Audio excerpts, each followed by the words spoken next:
Shalom, jumpa kembali dengan saya Roni Suwono. Ini adalah channel pribadi saya. Sahabat yang saya kasih, Anda yang suka menonton video saya, jangan lupa like setiap kali menonton. Bagikan juga kepada sahabat-sahabat yang Anda cintai, agar semua sahabat-sahabat kita mendapat berkat yang sama. Beri komen yang sopan, komen yang membangun, dan tekan tombol loncengnya agar setiap Anda yang sudah menekan tombol loncengnya tidak pernah ketinggalan dari setiap video baru yang saya tayangkan lewat channel pribadi ini. Selamat menikmati. Shalom.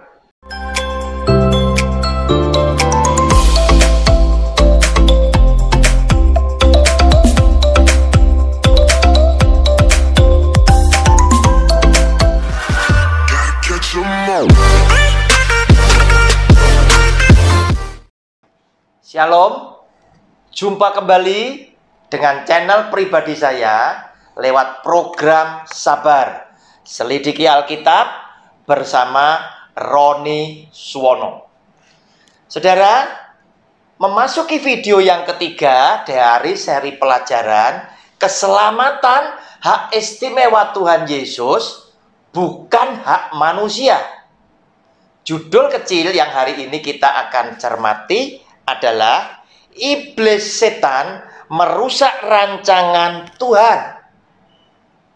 Saudara, kita mau saksikan lebih dulu dengan membaca bacaan dari Kejadian pasal 3 ayat 1 hingga ayat yang ke-7.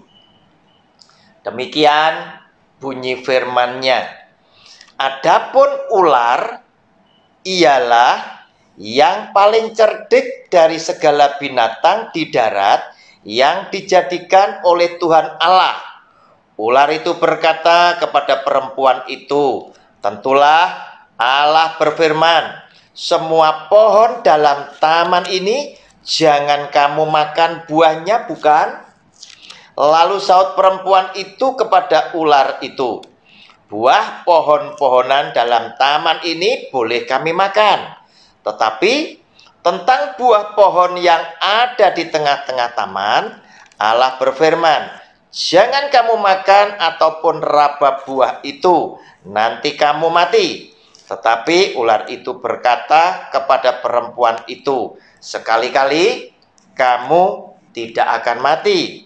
Tetapi Allah mengetahui bahwa pada waktu kamu memakannya, matamu akan terbuka, dan kamu akan menjadi seperti Allah, tahu tentang yang baik dan yang jahat. Perempuan itu melihat bahwa buah pohon itu baik untuk dimakan dan sedap kelihatannya. Lagi pula pohon itu menarik hati karena memberi pengertian. Lalu ia mengambil dari buahnya dan dimakannya, dan diberikannya juga kepada suaminya yang bersama-sama dengan dia, dan suaminya pun memakannya. Maka terbukalah mata mereka berdua, dan mereka tahu bahwa mereka telanjang.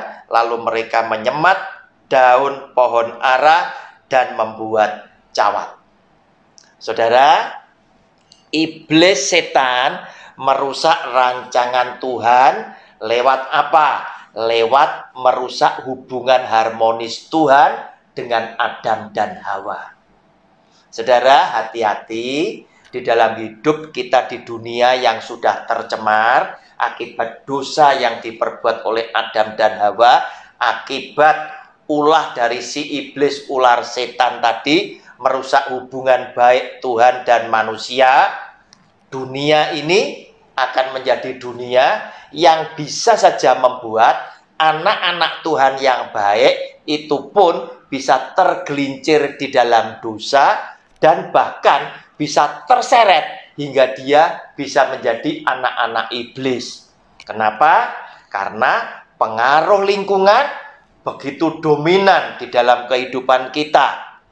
Sangat mempengaruhi, karena iblis setan tidak ingin, dia tidak punya pengikut, Oleh karena itu, dia ingin sekali saat dia nanti menghadapi hukuman Tuhan, dia pun juga akan mengajak para pengikut-pengikutnya untuk merasakan hukuman yang sama.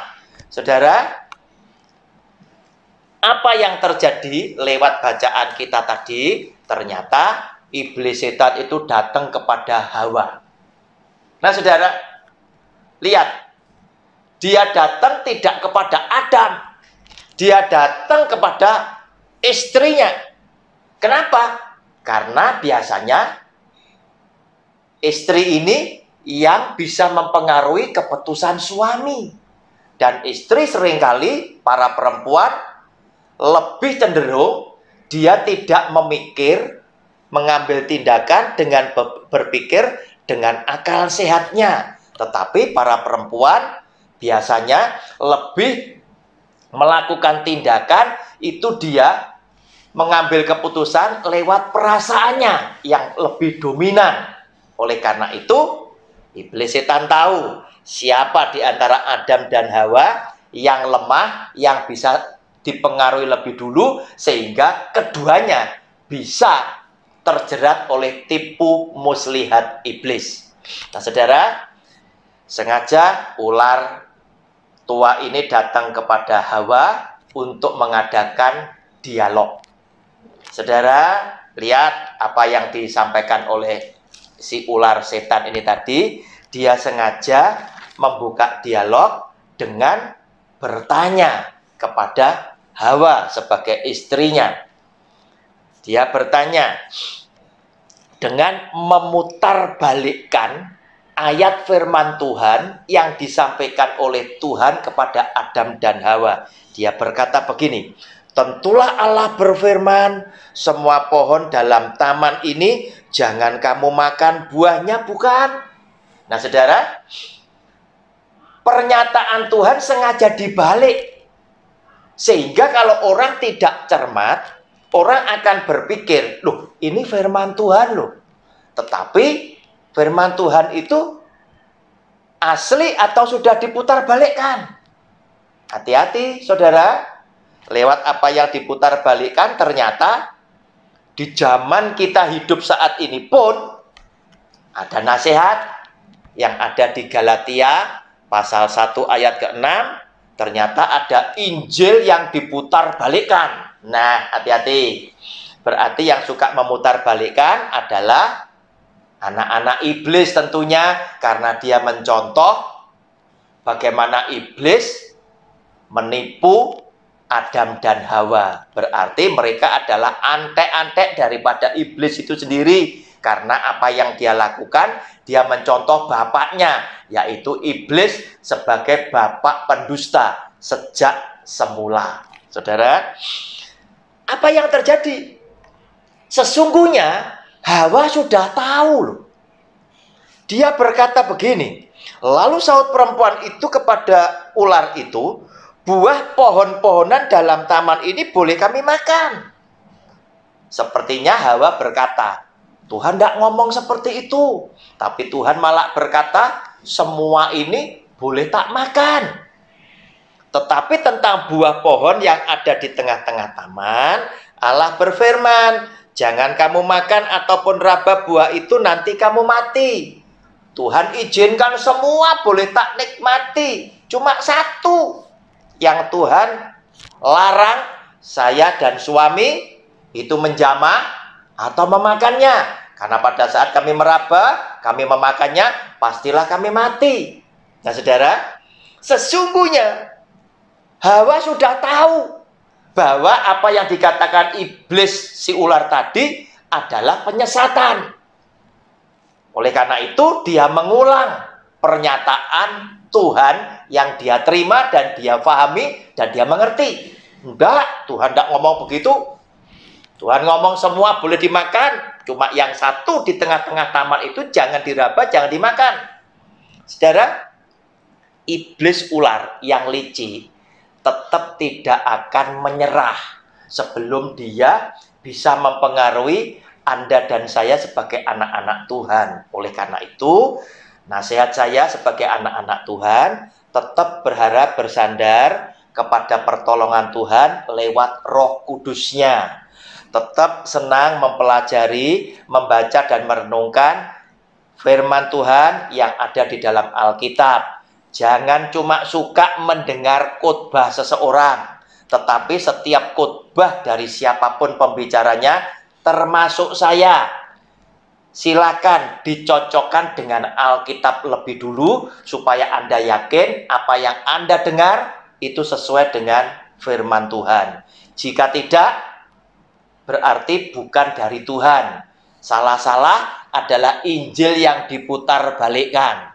Saudara, apa yang dilakukan oleh si ular ini tadi? Dia merancangkan tipu muslihat yang lebih dahsyat lagi, yaitu ada di dalam ayat yang kelima.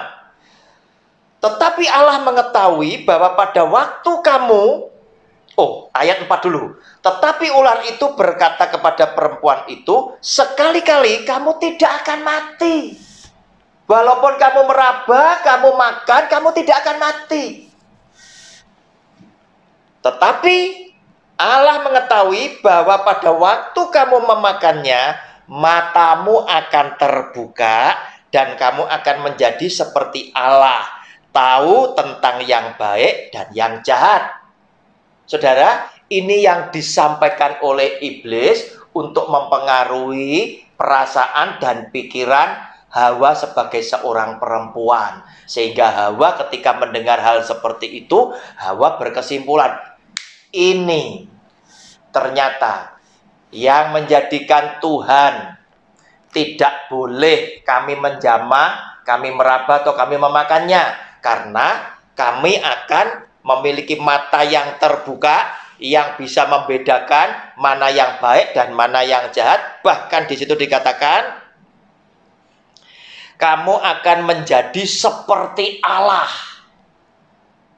Berarti Allah ini takut kami bisa menjadi seperti Dia dan kami menjadi pesaing Allah. Pikirnya perempuan dengan perasaannya berkesimpulan yang demikian. Sehingga dia mulai goyang, ya, antara percaya dan mentaati firman Tuhan, perintah Tuhannya, dan menuruti kesimpulan otaknya karena bujuk rayu si iblis, jadi goyang. Oleh karena itu, saudara, ini adalah pelajaran yang sangat berarti untuk menentukan hidup saudara ke depannya. Di tengah-tengah zaman yang sudah rusak, ada begitu banyak para guru, para nabi yang kata Tuhan Yesus mereka adalah palsu, ya, di mana mereka memberikan tipu muslihat itu bukan di tempat yang lain, tetapi bisa saja di tempat Anda beribadah. Mereka sengaja menjadi antek-antek daripada iblis si ular ini, bapak pendusta sejak awalnya ini tadi, untuk menyampaikan berita yang seperti firman Tuhan, tetapi sudah diputar balikan dengan maksud dan tujuan mencelakakan setiap pendengar yang percaya kepada keterangannya. Saudara, perempuan itu melihat bahwa buah pohon itu baik untuk dimakan dan sedap kelihatannya. Lagi pula pohon itu menarik hati karena memberi pengertian. Lalu ia mengambil dari buahnya dan dimakannya dan diberikannya juga kepada suaminya yang bersama-sama dengan dia, dan suaminya pun memakannya. Saudara, perasaan ini mempengaruhi perempuan sehingga dia menjadi berpikir dasarnya dari perasaan. Oh, Tuhan berarti jahat kepada kita berdua. Tuhan tidak ingin kami menjadi seperti Dia. Oleh karena itu, dia berkesimpulan lebih baik aku memakannya, suamiku juga memakannya, karena kami akan menjadi seperti Allah. Nah, saudara, ketika manusia mengambil keputusan yang salah melanggar firman Tuhan, maka akibatnya akan sangat fatal. Karena apa? Tuhan adalah Allah yang selalu merancangkan kebaikan buat hidup saudara dan saya, karena Dia adalah Tuhan yang sangat mengasihi saudara dan saya. Sehingga segala yang baik itu yang dipersiapkan untuk saudara dan saya, dan peringatannya juga disampaikan agar supaya Anda dan saya tidak terjerumus di dalam dosa dan kehidupan yang penuh dengan penderitaan akibat kita melanggar akan perintahnya. Nah saudara, apa yang terjadi? Maka terbukalah mata mereka berdua dan mereka tahu bahwa mereka telanjang. Lalu mereka menyemat daun pohon ara dan membuat cawat. Saudara, ini pun memberikan satu gambaran, satu ilustrasi bahwa akibat dosa saudara dipermalukan. Akibat dosa kita tidak punya muka untuk bertemu dengan Tuhan yang telah begitu dengan kasih-Nya memberikan yang terbaik yang Tuhan punya. Sehingga akibat dosa itu pula Adam dan Hawa menjadi pribadi yang takut berjumpa dengan Allahnya. Dia juga menjadi pribadi yang merasa dia tidak layak ketemu lagi dengan Tuhannya. Dan dia juga menjadi pribadi yang malu oleh karena di sini dibutuhkan pohon ara, daun pohon ara untuk cawat. Artinya apa? Segala perbuatan dosanya itu ditelanjangi, sehingga orang ini di hadapan Tuhan dan di hadapan masyarakat dia akan dipermalukan oleh karena perbuatan yang tidak layak diperbuat oleh orang yang mengaku sebagai anak-anak Allah. Namun sebegitu jauh saudara yang dikasihi oleh Tuhan, Dia tetaplah adalah Tuhan yang mengasihi saudara dan saya. Jika engkau sebagai orang tua, sebagai bapak, sebagai ibu dari anak-anakmu, saya mau bertanya kepada Anda semuanya. Anda punya anak lebih dari satu. Tentunya, apakah benar Anda mengasihi semua anak-anakmu? Dan apakah benar Anda punya rancangan atas masa depan anak-anakmu dengan segala yang baik yang engkau bisa perbuat atas mereka? Jika jawabannya iya, maka kita kembali kepada firman Tuhan. Engkau yang jahat bisa melakukan yang baik atas anak-anakmu, apalagi Bapakku yang ada di surga. Dia akan terlebih bisa melakukan yang baik melebihi kamu dan aku yang jahat yang hidup di dunia ini. Saudara, tetapi apa yang dilakukan oleh Tuhan sebagai Allah yang Maha Kuasa, yang mengasihi setiap umat ciptaannya, Dia berkata, tetapi Tuhan Allah memanggil manusia itu dan berfirman kepadanya, di manakah engkau? Saudara, ketika orang berbuat dosa, bukan orang ini yang akan datang sujud di bawah kaki Tuhan Yesus dan berkata, Tuhan ampuni aku karena aku berbuat dosa kepadamu. Tetapi karena dia merasa tidak layak ketemu dengan Tuhannya, dia merasa hina sekali dan ada ketakutan berjumpa dengan Allahnya yang begitu baik di dalam hidupnya dan sudah dikecewakan oleh dia, maka orang yang berbuat dosa punya kecenderungan dia menyembunyikan diri terhadap Allahnya. Tetapi Yesus yang adalah Tuhan, yang mengasihi saudara dan saya, yang telah menciptakan seluruh umatnya, yaitu bangsa yang ada di dunia, adalah tetap Tuhan yang ingin engkau dan saya diselamatkan. Dan Dia yang mengambil inisiatif mencari Adam dan Hawa, dan Dia bertanya, di manakah engkau? Saudara, keselamatan adalah hak istimewa Tuhan Yesus. Manusia tidak berhak.